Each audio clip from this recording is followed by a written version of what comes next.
भजन संहिता 16 उसकी 1 आयत में लिखा है, हे ईश्वर मेरी रक्षा कर, क्योंकि मैं तेरे ही शरणागत हूं। मैंने परमेश्वर से कहा, तू ही मेरा प्रभु है, तेरे सिवा मेरी भलाई कहीं नहीं। अपनी स्क्रीन की ओर देखें, उस वचन की ओर, और इस वचन को पूरा कर दें स्क्रीन के ऊपर फुल।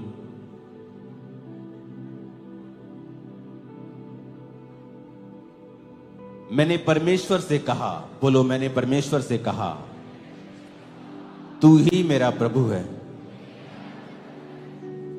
तेरे सिवा मेरी भलाई कहीं नहीं। हे ईश्वर मेरी रक्षा कर, क्योंकि मैं तेरा ही शरणागत हूं। मैं तेरे ही शरणागत हूं।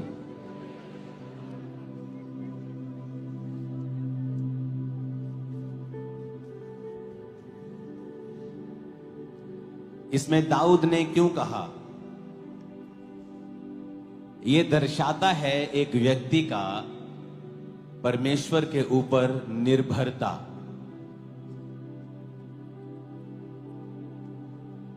राजा होने के बावजूद, उससे बाद या उससे पहले भी, जब आप परमेश्वर को अपनी निर्भरता दिखाते हैं कि परमेश्वर, जब एक समझ आ जाती है कि परमेश्वर तेरे सिवाय मेरी भलाई और कहीं नहीं, क्योंकि आपकी लाइफ में कई बार आप अपने रिश्तेदारों के ऊपर आस रखते हैं कि एक दिन ये मेरे जीवन में ऐसा करेगा, और परमेश्वर देखता है कि आपने अपनी आस जो है एक मनुष्य के ऊपर लगाई, और वो आस परमेश्वर बार बार टूटने देता है और आपको, ताकि अपने करीब लेके आ सके। और जब आप ये बात समझ जाते हैं कि, और फिर परमेश्वर को उसने बोला कि परमेश्वर मैं तेरे ही शरणागत हूं। उसके बहुत से दोस्त थे।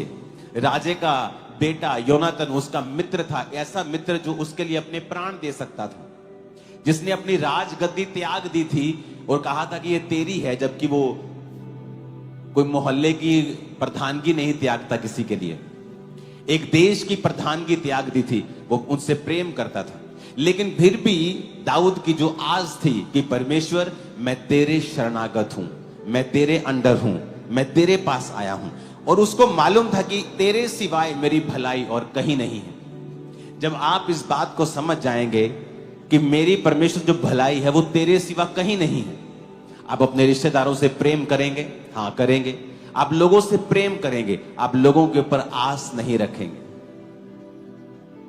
जब दाऊद ने कहा परमेश्वर मेरे सिवा, तेरे सिवा मेरी भलाई और कहीं नहीं है, प्लीज हटा दो इसको जो उड़ा रहे हो। तो उसने कहा, अब तीसरी आयत को पढ़ो। उसने कहा, पृथ्वी पर जो पवित्र लोग हैं वो ही आदर के योग्य हैं, उन्हीं से मैं प्रसन्न रहता हूं। अब दाऊद सच्चाइयां बयान कर रहा है कि जो पृथ्वी पर पवित्र लोग हैं वो आदर के योग्य हैं।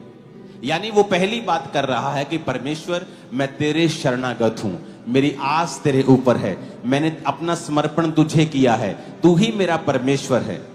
फिर वो कह रहा है कि जो पवित्र लोग हैं, यानी फिर उसके बाद वो कह रहा है कि अपने जीवन को पवित्रताई में बिताओ, क्योंकि जो पवित्रताई में नहीं है वो आदर में नहीं आएगा।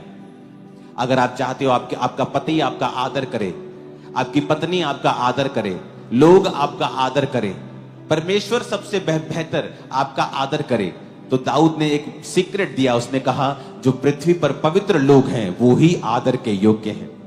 कई बार लोगों के पास बहुत पैसा होता है और वो जब लोगों के सामने जाते हैं लोग सलाम ठोकते हैं, लेकिन जैसे ही वो वहां से जाते कहते चल भाग जाए यहां से, चोर एक नंबर का। लेकिन जब परमेश्वर आपको पवित्रता के कारण ऊंचा करता है, लोग आपके मुंह पर भी आपका आदर करते हैं और पीठ पीछे आपका ज्यादा आदर करते हैं। तो दाऊद ने कहा 4 आयत में, जो पराये देवता के पीछे भागते हैं उनका दुख बढ़ जाएगा, मैं उनके लहू वाले अर्ध नहीं चढ़ाऊंगा, मैं उनका नाम अपने होठों से नहीं लूंगा। कहता मैं नाम भी नहीं लूंगा, मैं अपने परमेश्वर की स्तुति करूंगा। 5 आयत में लिखा, यहोवा मेरा भाग और मेरे कटोरे का हिस्सा है, मेरे भाग को तू स्थिर रखता है। कहता तू मेरा भाग है परमेश्वर, मेरा हिस्सा तू है। फिर कहता मेरे भाग को तू स्थिर रखता है। एक बाप के 2 बेटे हैं तो हर एक बेटे का एक भाग आता है प्रॉपर्टी का। लेकिन कई बार जो आपका भाग होता है, आपका हिस्सा होता है, इस दुनिया में आपको नहीं मिलता है। लेडीज कंप्लेंट करती हैं, मैं सुंदर हूं, मैं बहुत ही चालाक हूं, मैं बड़ी अच्छी हूं, लेकिन मुझे ऐसा पति नहीं मिला। आदमी कंप्लेंट करते हैं, मैं सब कुछ वेल सेटल्ड हूं, लेकिन मुझे अच्छी पत्नी नहीं मिली, मेरे बच्चे अच्छे नहीं। क्योंकि बाइबल कहती है, परमेश्वर कहता कि मैं तेरे भाग को स्थिर रखता हूं। मैं तेरा भाग, जो तेरा धरती पर भाग है ना, जो तेरे धरती पर जो हिस्सा मैंने तेरे लिए रखा है, मैं स्थिर रखता हूं। अगर तुम मेरे साथ नहीं, आपके जीवन को देखेगा, आपकी प्रार्थनाओं को सुनेगा, ये कैसे प्रार्थना कर रहे हैं, ये किस विषय के लिए प्रार्थना कर रहे हैं। फिर वो बार बार अपने काम पे सोचा कि यार मेरे भी साथ ऐसा हो सकता है क्या मेरे जीवन में भी बात हो सकती है, मेरे जीवन में भी ये जो समस्या है हट सकती है। तो बार बार वो क्या है, अविश्वास में जाएगा, बार बार वो संदेह करेगा, पर वो कोशिश करेगा कि जो प्रार्थना ये कर रहे हैं वो सच में पूरी हो रही है कि नहीं हो रही है। वो वेट करेगा। अगर आप कोई सब्जेक्ट के लिए उसके सामने प्रार्थना कर रहे हो तो वो पूरा वेट करेगा कब ऐसा होगा, क्या सच में होगा या नहीं होगा। पर जब आपकी प्रार्थना परमेश्वर पूरी करेगा और उस व्यक्ति के आंखों के सामने करेगा, तब वो व्यक्ति विश्वास करेगा कि हाँ प्रभु, इनका प्रभु सच्चा है, जो असंभव था वो संभव हुआ है। और जब तक उस प्रैक्टिकल को वो नहीं कर ले, आपके सामने मतलब वो होता हुआ नहीं देख ले, तब तक वो व्यक्ति विश्वास नहीं करेगा। दूसरा, जब आपके जीवन में उसने देख लिया, अब वो फिर आजमाया कि अब वो मेरे जीवन में प्रभु, उनका जो प्रभु है वो मेरे जीवन में काम करता है कि नहीं। तो वो अपने आप को भी चेक करेगा, मतलब प्रभु को चेक करेगा अपने जीवन में। तो वो कोई ना कोई सब्जेक्ट को लेगा और उसके लिए आपसे प्रार्थना कराएगा, और वो खुद भी प्रार्थना करने का बोलेगा। वो प्रार्थना कर लेगा पर संदेह करेगा, प्रार्थना कर लेगा पर संदेह करेगा। पर आप संदेह नहीं करोगे, आप विश्वास करोगे। आप संदेह करोगे क्या?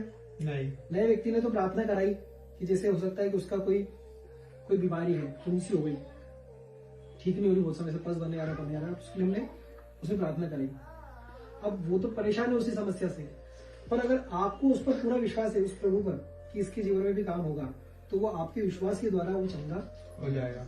और जब वो आपके विश्वास के द्वारा वो व्यक्ति चंगा होगा, तो कहीं ना कहीं उसके अंदर भी एक छोटा सा विश्वास आएगा कि हाँ, इनकी प्रार्थनाओं के द्वारा प्रभु ने मुझे चंगा करा। फिर वो आपको नहीं पता कि तीसरी बार खुद से वो कोई ना कोई सब्जेक्ट लेके परमेश्वर से प्रार्थना करेगा, और जब तीसरी बार परमेश्वर उसकी सुनकर और वो काम को पूरा कर देगा, तब वो आपको आके गवाही देगा कि हाँ, यीशु सच्चा है। अब क्या होगा, तीसरी बार के बाद चौथी बार वो अंधा विश्वास करेगा। अब वो चौथे को बोलेगा, क्या समस्या तेरे जीवन में, चल मेरे को बता, नोट डाउन करेगा। अब वो प्रार्थना करेगा, यीशु से काम होगा। अब वो इतने विश्वास के साथ लोगों को बताएगा कि प्रभु यीशु जो है चंगा करने वाला है, प्रभु यीशु बचाने वाला है, प्रभु यीशु ने मेरी प्रार्थना सुनी, मेरी बीमारी को चंगा करे, वो आपको भी ठीक करेगा। और वही विश्वास जीवन भर अगर वो बना के रखता है, तो वो एक सच्चा विश्वासी है। Hallelujah, hallelujah. पर क्या होता है, जैसे जैसे प्रभु हमारी सुनने जाता है, सुनते जाता है, हम लोग धीरे धीरे आदी हो जाते हैं। हमने प्रार्थना करी, 1-2 दिन में जवाब आ जाएगा, हम लोग आदी हो जाते हैं। फिर हम उस प्रकार का जो प्रेम है ना प्रभु से, वो नहीं रखते। हम लोगों को अपनी गवाही बताना बंद कर देते हैं, हम लोगों के लिए प्रार्थना करना बंद कर देते हैं, हम लोगों को कहीं ना कहीं इंकरेज करना बंद कर देते हैं, हम खुद भी इंकरेज करना बंद हो जाते हैं। तो अब क्या हुआ है, तो हमारा विश्वास है ना ठंडा हो गया। अभी तक हम भरपूर विश्वास के साथ सब चीजों को कर रहे थे, ये अरे स्पाइडरमैन की शक्ति क्या है, वो ऐसे हाथ करेगा और जाला निकल जाएगा और वो चक्के कहीं भी चल जाएगा, ये उसकी शक्ति है। परमेश्वर ने आपको भी एक शक्ति दी है कि आप प्रार्थना करोगे, परमेश्वर उसको कर देगा। तो हम अपनी शक्ति को क्यों खोए, हम लोग अपनी शक्ति को क्यों खोए। हमें आज भी उस परमेश्वर पर वही पहला सा विश्वास, जब हमने पहली बार प्रभु को पाया था, और परमेश्वर जब हमारी तीसरी टेस्टिंग में जब हमने प्रभु को पकड़ा पाया और हमारे जीवन में परमेश्वर ने काम करा, उसी विश्वास को हमेशा बनाए रखने की आवश्यकता है। Hallelujah, hallelujah. समझ में आ रहा है? यस। नींद तो नहीं आ रही किसी? आ रहा नींद आ रही तो जय मसीह की। Hallelujah, hallelujah. तो हम एक वचन पढ़ेंगे, और उस वचन में एक अंधा व्यक्ति है जिसने प्रभु को इतने शोरगुल में, इतने लोगों की भीड़ में, जब उसको देख नहीं सकता है प्रभु को, तब भी उसने प्रभु को पुकारा, और उस पुकार में परमेश्वर ने उसको चंगा दी। ठीक है, ये था अंधा बर्तिमाई। और उसके विषय में लिखा है मरकुस उसका 10वां अध्याय, उसके 46 पद में हम देख सकते हैं। सब निकालने पहले फिर हम इसको पढ़ेंगे। मरकुस 10